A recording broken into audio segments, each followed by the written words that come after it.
Hello everyone, welcome to Physica tube. इस video में हम न्यूक्लियर शेल मॉडल डिस्कस करेंगे।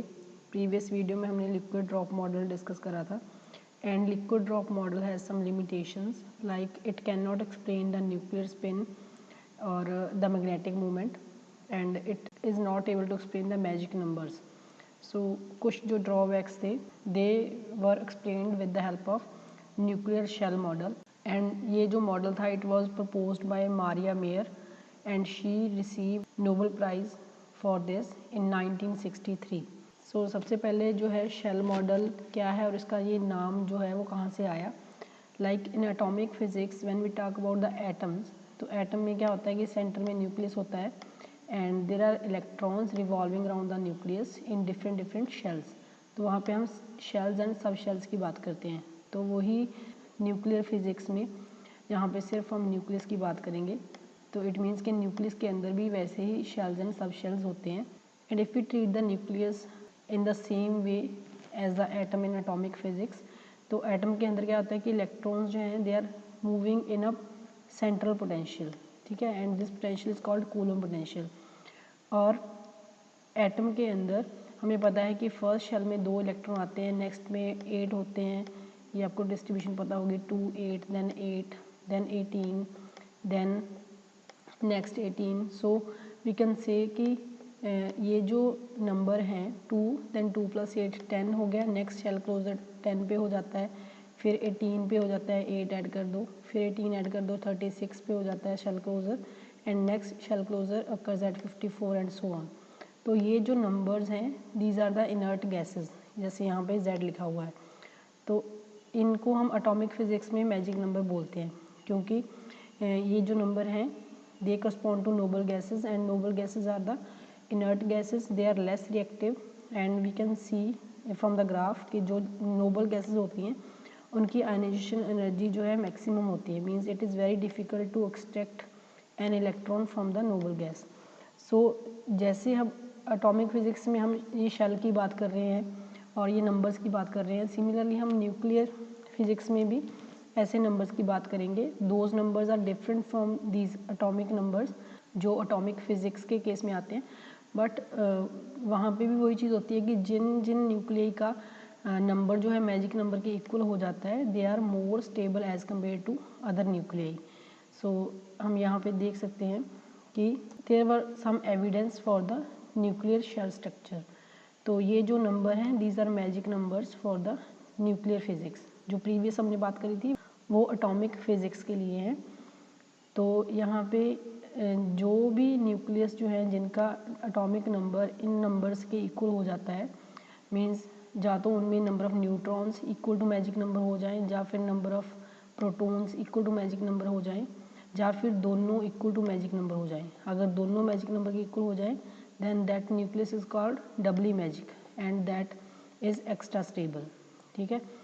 और ये क्या फाइंड करा गया कि जो न्यूक्लियस हैं जिनका में N और Z मैजिक नंबर के इक्वल आ गया उनकी बाइंडिंग एनर्जी काफ़ी हाई थी as compare to other nuclei. जैसे इस ग्राफ से हम देख सकते हैं कि जो न्यूट्रॉन नंबर N अगर ये वाले नंबर के इक्वल हो गया विच इज़ मैजिक नंबर, तो ये इन केस में बाइंडिंग एनर्जी मैक्सिमम आएगी।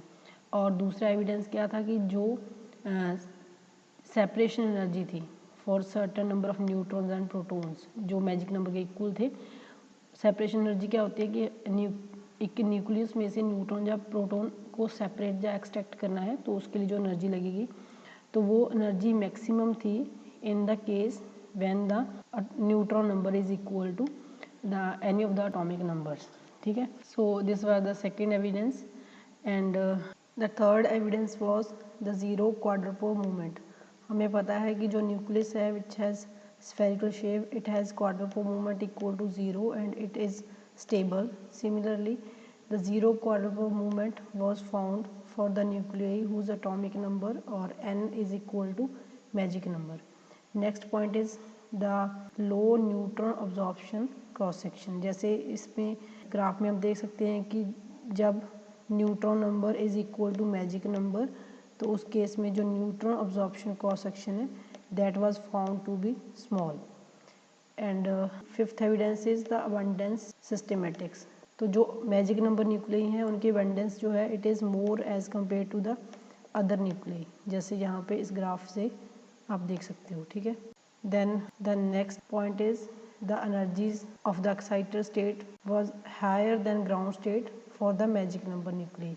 जैसे ये मैजिक नंबर के इक्वल है और यहाँ पे जो ये एनर्जी है excited state energy it is more as compare to the other isotopes, ठीक है। So these were some evidences for the existence of magic number. So after these evidences it was proposed कि जो nucleus है वहाँ पे भी shells formation जो है इट टेक्स प्लेस। सो अब हम दोनों को कंपेयर करेंगे, एटॉमिक फिजिक्स और न्यूक्लियर फिजिक्स के केस में क्या क्या होता है कि एटॉमिक फिजिक्स में कोई सेंट्रल पोटेंशियल होता है क्योंकि वहाँ पे सेंटर में न्यूक्लियस होता है, but in case of nucleus nucleons move in a potential cell but there is no central potential. कोई भी सेंट्रल पोटेंशियल नहीं होता, कोई भी जो न्यूक्लियन होता है it moves in the potential which is produced by all other nucleons, और वो पोटेंशियल जो होता है that is a constant potential. So we can say कि हर एक न्यूक्लियन जो है it is moving in a potential well which is established by the presence of other nucleons. So we can draw the potential for nucleons, for the neutrons this is the shape of the potential well, for the protons this is the shape of the potential well। जो positive part आ रहा है this is because of the coulomb forces, क्योंकि protons जो हैं they are charge particle. तो ये दोनों के पोटेंशियल वेल हो गए न्यूट्रॉन और प्रोटॉन्स के लिए। अब नेक्स्ट चीज़ क्या है कि हमें पता है कि न्यूक्लियॉन्स जो हैं they are moving in a constant potential and they are moving independently, that is why this model is also called independent particle model। और इस मॉडल में हमें जो मैजिक नंबर हैं जो अभी हमने प्रीवियसली डिस्कस करे हैं उनकी फॉर्मेशन देखनी है कैसे होगी। तो फॉर दैट हमें यहाँ पे श्रोडिंगर इक्वेशन सॉल्व करनी है, और श्रोडिंगर इक्वेशन में ये जो पोटेंशियल है इस पोटेंशियल की हम डिफरेंट फॉर्म्स कंसिडर करेंगे and at the end we will find कि कौन सा पोटेंशियल जो है it is suitable, and by assuming that potential we can derive all the magic numbers। this is the energy eigenvalue and ये आपकी Schrodinger equation है। so one by one we will discuss all the potentials that were considered। the first attempt was कि जो potential है V it was considered कि potential is a infinite squarable potential। अगर potential को infinite squarable potential लेके Schrodinger equation को solve करके energy eigenvalues find करी गई, so in that case जो फर्स्ट 3 मैजिक नंबर हैं वो डिराइव हो गए, but after that the numbers do not agree with the observed magic numbers. तो इसलिए दिस वाज डिस्कार्डेड कि जो पोटेंशियल की शेप है वो स्क्वायर वाल पोटेंशियल नहीं होगी। Next shape that was considered was the harmonic oscillator potential. ठीक है, जो हार्मोनिक ऑसिलेटर पोटेंशियल होता है उसके लिए श्रोडिंगर इक्वेशन को जब सॉल्व करा गया तो ये साई की वैल्यू आ गई। ठीक है, this is the harmonic oscillator potential, और यहाँ से ये एनर्जी आइगन वैल्यूज आ गई। अब यहाँ पे देखो कि ये जो 2k + L है, लेट अस से this is number n, and अगर हम ये वाला जो फिगर है इसके अकॉर्डिंग यहाँ पे देखेंगे तो ये k तो एक इंटीजर है, तो ये वाली जो टर्म है दिस इज ऑलवेज इवन। तो जब अगर n ऑड होगा तो L भी ऑड होगा, n इवन होगा तो L भी इवन होगा। तो फर्स्ट केस जो है when n is equal to 0, यहाँ पे n लिख लो। तो अगर n 0 हो गया इट मीन्स ये तो 0 हो जाएगा k 0 के लिए, तो L भी 0 होगा। अगर n 0 है L 0 है, so we can say this state is L 0 means 1s state. ठीक है, तो ये पहली स्टेट है 1s जिसमें 2 न्यूक्लियॉन्स आएंगे। फिर जब नेक्स्ट n 1 हो गया तो एक ही पॉसिबिलिटी बनेगी, अगर n 1 है तो L 1 बनेगा। अगर L 1 है we can say this is p state, वो नेक्स्ट स्टेट आ गई। यहाँ पे 6 न्यूक्लियन होंगे तो टोटल 8 हो गए। ठीक है, नेक्स्ट जब n 2 हो जाएगा तो उस केस में क्या होगा कि अगर k 0 हो गया तो L 2 हो गया। तो 1 cases n is equal to 2, L is equal to 2।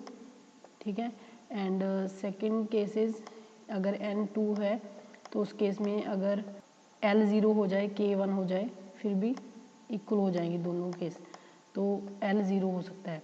तो L 2 का मतलब हो गया next shell that is D shell, तो 1D शेल हो गया। और L0 मीन्स S। अब 1 स्टेट ऑलरेडी आ चुकी है, it means this will be 2S state. तो इट मीन्स कि अगर ये 2N और L वैल्यूज़ के लिए ये वाली इक्वेशन सेटिस्फाई हो रही है तो दोनों की सेम एनर्जी होगी, इसलिए यहाँ पे 1D और 2S की एनर्जी सेम आ रही है, ठीक है। Similarly if N is equal to 3 तो उस केस में भी आपका L3 भी हो सकता है, दिस इज़ वन पॉसिबिलिटी। और अगर यहाँ पे K 1 हो गया तो L आपका 1 हो जाएगा, तो L1 भी हो सकता है। तो L1 means P state and L3 means F state. तो F स्टेट बनेगी 1F, P ऑलरेडी आ गया है 1P, तो ये होगी 2P। तो इसलिए 1F and 2P they are degenerate, ठीक है। और यहाँ पे नंबर ऑफ जो न्यूक्लियन आएंगे 40 आएंगे। अगेन सेम प्रॉब्लम आ गई, यहाँ पे हमारे पास पहले 3 मैजिक नंबर डिराइव हो गए हैं, but at the 4th number this potential also fails to explain the magic numbers beyond 20। तो हमने 2 पोटेंशियल अभी तक बात करी है। नेक्स्ट जो पोटेंशियल है that was considered, that potential is called wooden Saxon potential, ठीक है। ये जो पोटेंशियल होता है ये वाला, इसकी जो शेप होती है that is similar to the shape of the nuclear density, ठीक है। It is not exactly the square well, एकदम से डीप नहीं है। At the boundary it has shape like this, like the nuclear density. तो जो प्रीवियसली हमने 2 potential consider करे हैं, simple harmonic and square well potential, दोनों के लिए हमें जो श्रोडिंगर इक्वेशन है उसको इजीली सॉल्व कर सकते हैं and we can easily find the analytical solutions. But for this case of potential we have to solve the Schrodinger equation numerically, ठीक है। तो after solving the Schrodinger equation again क्या होगा कि जो मैजिक नंबर हैं we can get the magic numbers up to 20, और उसके बाद वाले मैजिक नंबर इस पोटेंशियल से भी डिराइव नहीं हो रहे थे। सो इट मीन्स कि we have to consider some extra term. तो यहाँ पे जो चीज़ कंसिडर करेगी that was the spin orbit coupling term, कि अगर हम इस पोटेंशियल में spin orbit coupling term add कर देंगे then we can get all the magic numbers, ठीक है। So this is the Woods Saxon potential and we have added this LS coupling term in this potential, and ये जो term है this is negative, ठीक है। And corresponding we will find the energies. तो उसके लिए पहले हमें L.S की वैल्यू निकालनी है। So how to find value of L.S? We know कि अगर हम स्पिन ऑर्बिट कपलिंग की बात करेंगे then there will be a total angular momentum that is represented by J and J is equal to L+S। तो अगर L and S parallel हैं, क्योंकि S स्पिन है विच कैन टेक वैल्यू +½ और -½ अगर पैरेलल है तो L+½ बनेगी J की वैल्यू, अगर एंटी पैरेलल है तो J की वैल्यू L-½ बनेगी, ठीक है। तो अभी नेक्स्ट हमें L.S की वैल्यू निकालनी है, तो J is equal to L+S है, दोनों साइड स्क्वेयर करके, और इस एक्सप्रेशन से we can find value of L.S। तो L.S की वैल्यू आ गई है, J की वैल्यू यहाँ पे सब्स्टिट्यूट करो, एक बार L+½ एक बार L-½ for L+½ we will get L.S is equal to SL, S½ है तो L/2 आ जाएगा प्लस L/2, और अगर हम J की वैल्यू L-½ लेंगे तो हमारे पास L.S की वैल्यू आएगी -½ L+1। तो ये नेगेटिव आएगा, मतलब एंटी पैरेलल केस के लिए ये वाली टर्म L.S टर्म नेगेटिव आ जाएगी, और पैरेलल वाले केस के लिए L.S वाली टर्म पॉजिटिव आ जाएगी, ठीक है। अब प्रीवियसली हमने देखा था कि जो VLS टर्म थी that is also negative. V के केस में हमने लिखा था V is equal to V central plus VLS into L.S। तो अगर L.S नेगेटिव आ गया and V is already negative तो टोटल पोटेंशियल इंक्रीज हो जाएगा। इट मीन्स कि जो ये वाली स्टेट है जिसमें ये L.S नेगेटिव आ रहा है उसकी एनर्जी ज़्यादा होगी, ठीक है। और क्योंकि ये टर्म पॉजिटिव है, यहाँ पे L एंड S पैरेलल है, तो इसकी जो एनर्जी होगी क्योंकि ये नेगेटिव है और ये पॉजिटिव हो जाएगा तो वो कम हो जाएगी। So in the terms of energy eigen value we can see कि ये जो स्प्लिटिंग एनर्जी है डेल्टा ELS, क्योंकि ये नेगेटिव है तो जो J is equal to L+½ state है it will always below than L-½ level.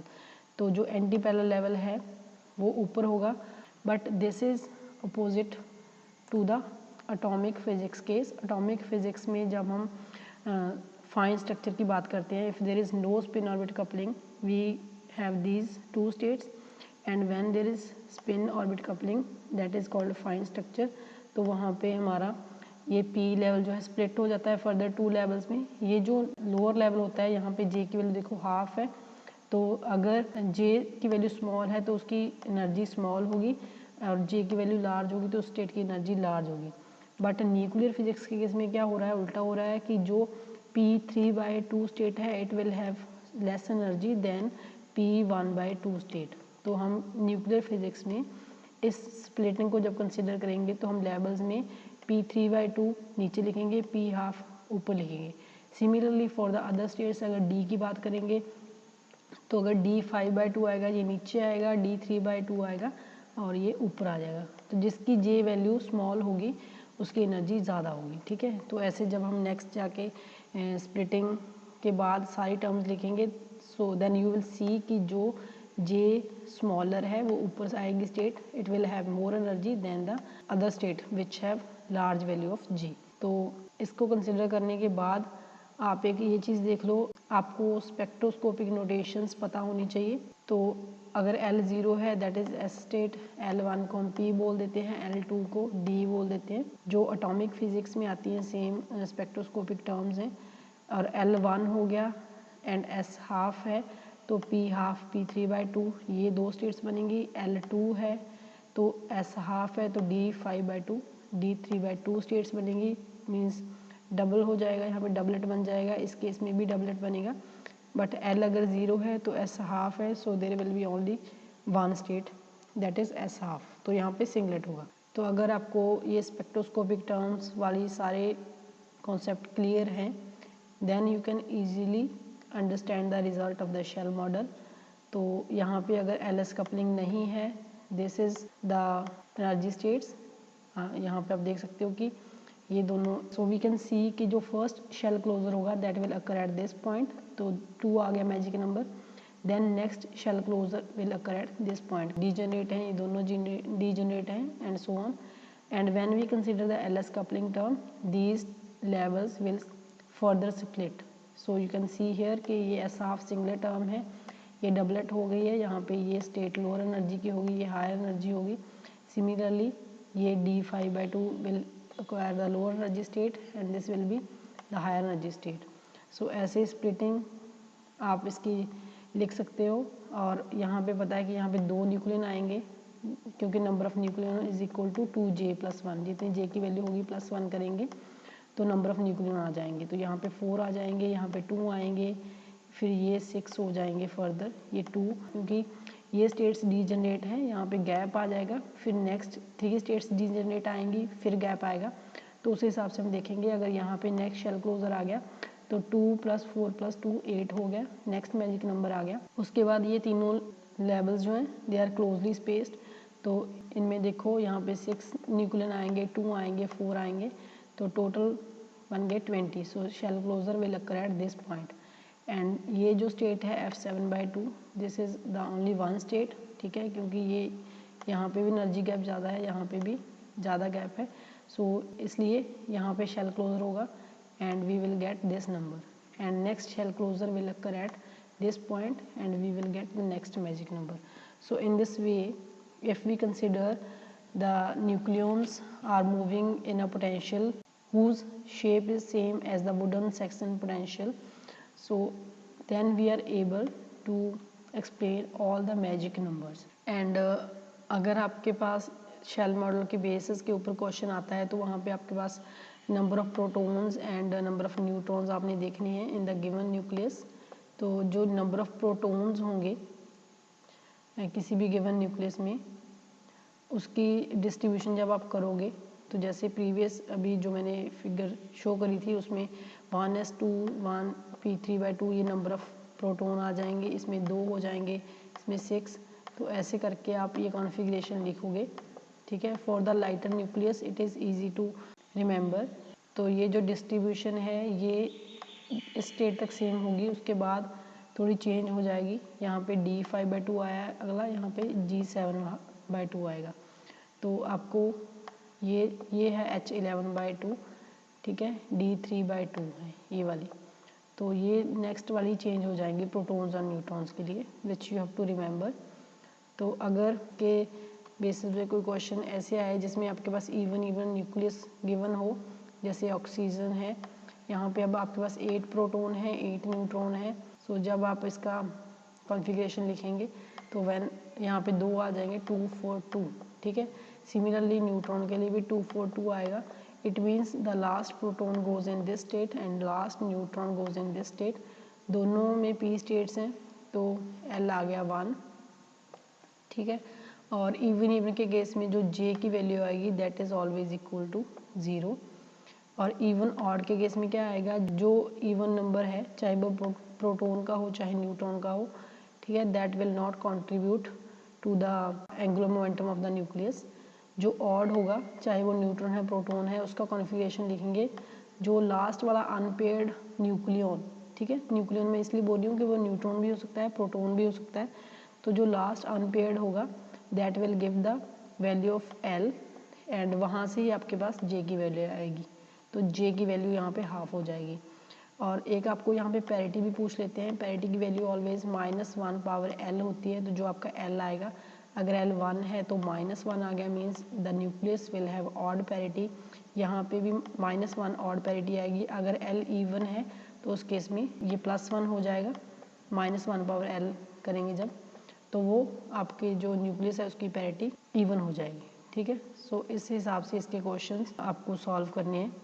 और मैं एक वीडियो में अलग से शेल मॉडल के क्वेश्चंस बना के डालूंगी, तो वो आप वीडियो देख सकते हो in the next couple of days. So the last thing is the achievement of shell model.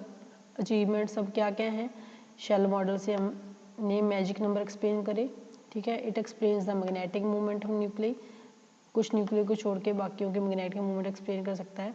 It explains successfully the ground state spin. अभी जब हमने देखा है कि जो एल एंगुलर मोमेंटम है जे, वो हम इससे निकाल सकते हैं शेल मॉडल से। It explain the great stability and high binding energy. तो क्योंकि ये मैजिक नंबर एक्सप्लेन कर सकता है और जो न्यूक्लियस होते हैं जिन एटॉमिक नंबर मैजिक नंबर के इक्वल होता है, उनकी स्टेबिलिटी भी ज़्यादा होती है, बाइंडिंग एनर्जी भी ज़्यादा होती है। सो वी कैन से कि it can explain stability and binding energy and it can also explain the phenomena of nuclear isomerism. Nuclear isomerism क्या होता है कि एक ही न्यूक्लियस के अंदर जो प्रोटॉन हैं या न्यूट्रॉन हैं, they can exist in the excited state rather than the ground state. So ये phenomena we can explain with the help of nuclear shell model. And last में क्या है, लिमिटेशंस हैं। फर्स्ट लिमिटेशन इसकी क्या है कि कुछ जो ऑड और न्यूक्लियस होते हैं, like these are the order nuclei, it cannot explain the stability of these nuclei. It does not predict the correct value of nuclear spin of certain nuclei. कुछ न्यूक्लियई की ये न्यूक्लियर स्पिन प्रिडिक्ट नहीं कर पाता अच्छे से। और क्वाड्रुपल मूवमेंट जो है, जो शेल मॉडल को यूज़ करके फाइंड करी गई है, that is not in good agreement with the experimental value.